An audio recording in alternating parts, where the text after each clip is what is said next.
Видно имахме, каквото имахме, така се срещнахме и се разминахме. Привидно вярвахме, че ни е писано да бъдем за. С музика започнах да се занимавам в училище Вапцаров в Силистра и съм безкрайно благодарен на всички учители, които още от тогава са ми дали онази частица от себе си, която до ден днешен нося.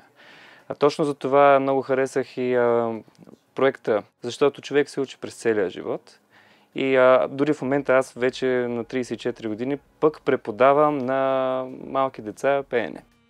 Музиката е начин да се изразиш и начин, с който да потърсиш други хора, които чувстват същото като тебе в определен момент.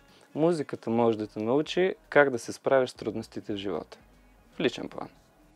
Най-ярките ми спомени, свързани с музика, са от миналото лято. Аз съм част от екипа на Великотърновския музикално-драматичен театър и пътуваме с една от най-ярките групи БТР, с Орлин Горанов, с други изпълнители, които наистина те учат на много по пътя.